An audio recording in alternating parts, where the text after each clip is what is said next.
latest on the Pyeongchang Olympics. All times local, 12:15 a.m.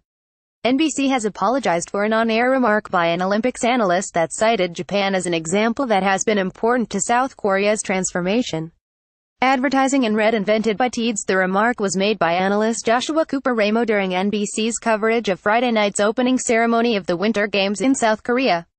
An online petition demanded an apology, and NBC did so on its NBCSN cable network Saturday informally to the Pyeongchang Olympic organizers. Japan occupied Korea from 1910 to 1945. Petitioners said anyone familiar with Japanese treatment of Koreans during that time would be deeply hurt by Ramo's remark. They also criticized the accuracy of giving Japan credit for South Korea's resurgence. NBC said Olympic officials had accepted the apology, ___11:30 p.m. The Canadian women have kicked off their drive for 5 in dominating fashion. Rebecca Johnston scored 2 goals and an assist as Canada shut out the Russians 5-0 Sunday night in the country's quest to keep its golden grip on women's hockey in the Olympics. Canada has won 4 straight gold medals, the last at Sochi after trailing 0-2 in the women's final. The country that takes credit for creating hockey came to the Kwangdong Hockey Centre looking for Canada's 5th consecutive gold in the only color that's accepted back home. Only Russian goalie Nadezhda Morozova kept her teammates in a scoreless game by stopping 15 shots in the first. She was chased with 9:16 left after giving up her 5th goal. Melo Doust had 2 goals, and Hayley Irwin added one of her own, ___10:45 p.m. David Glearscher may have struggled to make Austria's Olympic team, but he's now a men's luge gold medalist.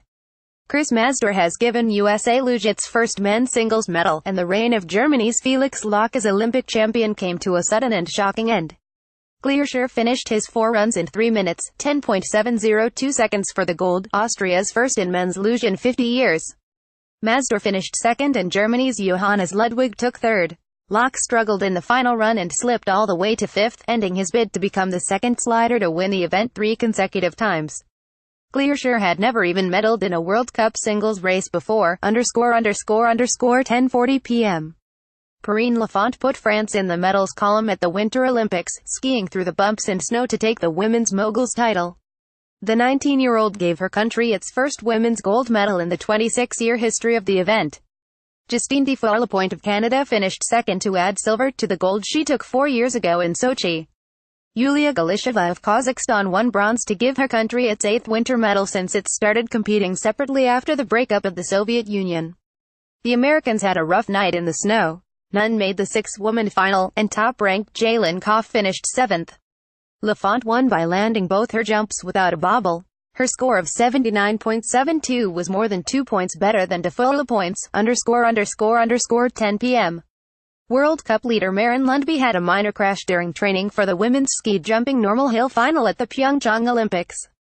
The Norwegian jumper nailed the longest jump of 111 meters on her second attempt Sunday but lost her balance on landing and skidded to the wall at the side of the landing area. Lundby got up and walked away with the best score of the round. She has dominated the World Cup circuit, winning 6 of 10 events this season, and is the gold medal favorite at Pyeongchang. Germany's Karina Vogt had a strong outing with a 2nd-place finish and a 3rd-place finish. Sara Takinashi of Japan won the first round with a leap of 103.5 meters and was 4th in the second round. The women's normal hill final is Monday, ___9:35 p.m. The 10-kilometer biathlon event at the Pyeongchang Games was supposed to be a 2-man race between Francis Martin Fourcade and Norway's Johannes Thing-Nebo. What happened Sunday night sent shockwaves through the biathlon world. Fourcade, the number 1 ranked biathlete in the world, missed 3 of 5 shots from the prone position, forcing him to do 3 penalty laps, and finished 8th overall.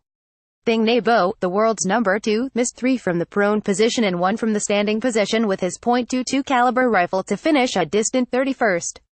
Germany's Arnd Pfeiffer, ranked number 5 in the world, connected on all 10 of his targets to win gold. Michal Krcmar of the Czech Republic won silver and Italy's Dominic Windisch took bronze. American medal hopeful Lowell Bailey finished 33rd, ___7 p.m. The United States women's hockey team has rallied to beat Finland 3-1 to remain perfect when opening an Olympic tournament. Finland stunned the Americans with 5.8 seconds left in the first. Hovi Venla scored on a wrister from the slot giving the Finns a 1-0 lead. Monique Lamoureux Morando tied it up for the Americans. She dug the puck out of the corner and skated in front of the net where goalie Nora Ratu stopped Lamoureux Morando's backhander. Then the forward scored off the rebound past the Finn goalie's right skate at 8:58 in the second. The Americans took a 2-1 lead with a power play goal at 11:29. Hilary Knight passed to Kendall Coyne, who put a one-timer top shelf from the edge of the right circle. Donnie Cameron-EC sealed it with an empty netter with 13 seconds left, ___6:50 p.m. German athletes have dominated training for the individual normal hill event, which is part of the Nordic combined, at the Pyeongchang Olympics. Johannes Rijek posted the longest jump of 105.5 meters in Sunday's first practice at the Alpenscha Ski Jumping Center, while compatriot Fabian Riesler was tops with 109 meters in the second session. The normal hill final will be Wednesday. Defending Olympic champion Eric Frenzel, also of Germany, was third in the first jump and 16th in the second. Nordic combined features ski jumping followed by a 10-kilometer cross-country race. The athlete who wins the ski jumping phase begins first, followed by the remaining athletes in their order of finish. Because of high winds on Sunday, the athletes had only 2 practice jumps instead of the scheduled 3, ___6:40 p.m. The Russian men's hockey team playing under the Olympic flag has arrived looking like gold medal favorite after crushing host South Korea 8-1 in an exhibition game. Defenseman Nikita Nesterev calls the team a red machine that just needs to play Russian hockey to win. Nesterev notes that their team includes a lot of players who were in the NHL. With former NHL stars Ilya Kovalchuk and Pavel Datsyuk expected to play major roles, the Russians practice at Gangneung Hockey Center for the first time Monday. They open Wednesday against Slovakia. The Russians can't compete under their homeland's flag because the country was banned from the games after revelations of a massive doping operation. The International Olympic Committee cleared 168 competitors to take part under the moniker Olympic athletes from Russia, ___6:15 p.m. Sven Kramer of the Netherlands has won his third consecutive 5,000-meter Olympic gold medal in Pyeongchang, becoming the first man to take 3 in a row. He won with a devastating kick late in the race, coming back from behind to beat Ted Jan Bloemen of Canada and setting an Olympic record. Bloemen took silver by .0002 of a second in a head-to-head with Norwegian Sverre Lunde Petersen. Kramer is looking for 2 more gold medals, starting with the 10,000 coming up next Thursday and capping it with the team pursuit, where the Dutch are overwhelming favorites. Kramer used his typical late kick to make the difference, taking the lead 2/3 of the way through the race and letting his massive stride do the rest to finish in 6 minutes 09.76 seconds, holding an edge of 1.85 seconds over the 2 other medalists, ___6 p.m. The U.S. speed skating team is 0 for 2 at the Big Oval. Emery Lehman skated the 5,000 meters in 6 minutes 31.17 seconds on Sunday, more than 13 seconds off his personal best. His time was also over 3 seconds slower than at last month's Olympic trials in Milwaukee. He finished 21st out of 22 skaters. His teammate, Caroline Schoutens, had a similar result in the women's 3,000 on Saturday. She finished 22nd with a time of 4 minutes 15 seconds and 60 milliseconds, which was over 10 seconds slower than her personal best. The Americans are hoping to bounce back from their performance 4 years ago in Sochi, when they were shut out in every event, ___5:30 p.m.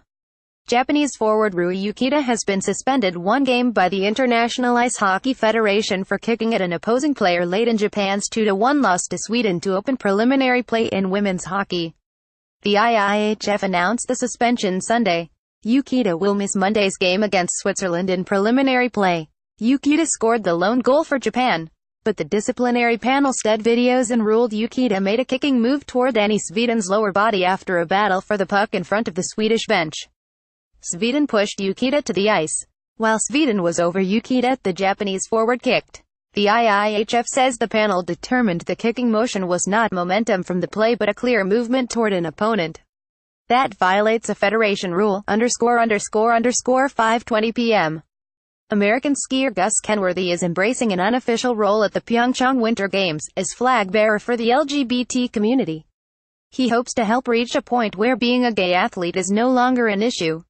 The 2014 slopestyle silver medalist is a still rare example of an openly gay athlete, and he is encouraging others to be open about themselves too. His "We're here, we're queer, Get used to it post from the game's opening ceremony, with a photo of him kissing U.S. skater Adam Rippon, also openly gay, got lots of attention. So did an Instagram post that took a dig at U.S. Vice President Mike Pence. Kenworthy says the visibility of openly gay athletes in Pyeongchang shows a shift and a change, and hopefully it means that, in the future, it won't be a big thing. It won't be a headline, it won't be the gay Olympian, the gay skier, the gay anything. It will just be a skier, _____ 4:40 p.m. Norway's Simon Hegstad Kruger crashed on the first lap of the men's 30-kilometer cross-country race but stormed back to take home the gold medal. When the mass start began and with skiers bottled up in lines, Kruger slipped and his right ski came out from under him, causing him to fall. The two skiers directly behind him were Andrei Larkov and Denis Spitsov, Russian athletes competing under the Olympic flag, and they toppled over him. By the time the three untangled themselves, they were at the rear of the field. But Kruger methodically worked his way back through the pack and took the lead with 5 kilometers remaining. Norway swept the podium with Martin Jonsrud Sundby taking silver and Hans Christer Holland earning bronze. Spitsov nearly medaled, finishing in 4th place, ____ 4:30 p.m. Patrick Chan, Gabrielle Daleman and ice dance dynamos Tessa Virtue and Scott Moyer will try to deliver figure skating team gold for Canada when the event concludes Monday.